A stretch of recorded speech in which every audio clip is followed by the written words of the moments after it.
Oh, Glenn. How are you? Glenn Colga joining us. I see I don't do mornings. Not well. He wore the t-shirt for us. You did. You're doing so much right now, also training out of Sculpt Conditioning, but you also, as I'm learning, still have about a whole bunch of hockey teams that you're working with too, doing a lot of their off-ice and... Yeah, their dry land, their strength conditioning, their flexibility. I work with 3 minor hockey teams with Silver 7.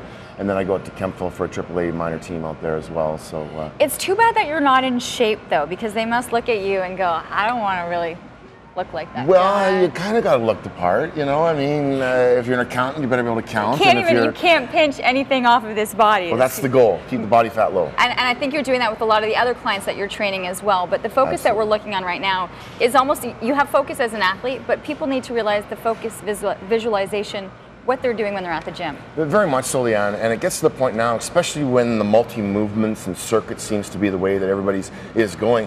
I think a lot of people go through those motions and they're not really particularly sure what muscle group is the primary muscle group that they're working out. You know, like for instance, you know, that in proper form, and we'll get to that too as well. For like a back pull, and maybe we'll grab some dumbbells here if you don't mind. You know, we're going to just do bend our knees here to protect our lower backs, and we're just going to bend over, keep our nice back nice and flat. Okay. Now the big thing is here. This is a back exercise, right? So our forearms are involved, our biceps are involved. So are we going to work out our forearms and our biceps, or are we going to try and work out our back?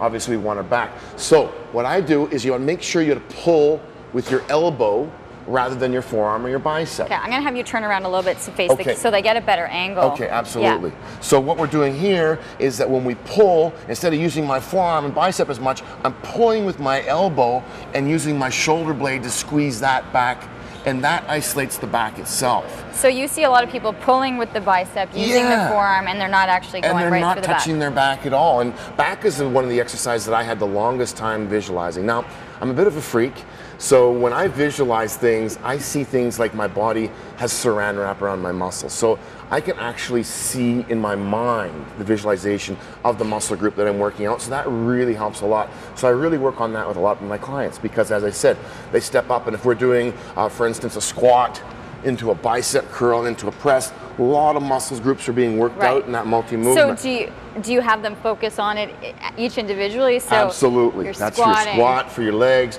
your bicep, and then you do your press for your shoulders and your traps and triceps.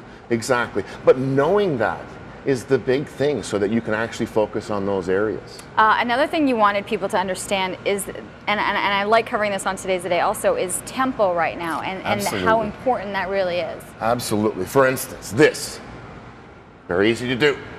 I can do a lot of these, okay? Now, if I want to slow things down and use a proper tempo, always keep those knees slightly bent, lower the back, okay, and go 1, 2, 3, contract the bicep, elbows up, and then the negative, in which you're 40% stronger, don't waste that extra rep. It's like 2 reps in 1 with the negative. So make sure you control the weight, contract the bicep and the muscle that you're trying to focus, because that does trigger something to the brain. It tells the brain, hey, we are working biceps, and it's not that complex. And now as I go down, all you youngsters out there, if you cannot control your dumbbells this well, you're using too much weight.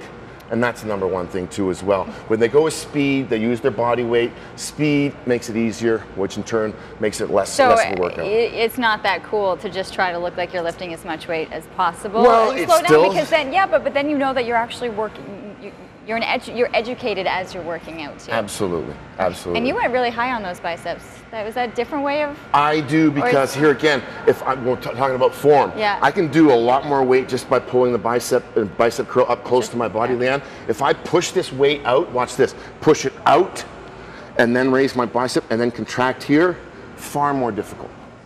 Interesting. Far more difficult. So try one just doing that way, where you push it out, and up. Oh. See? And you're using the same weight.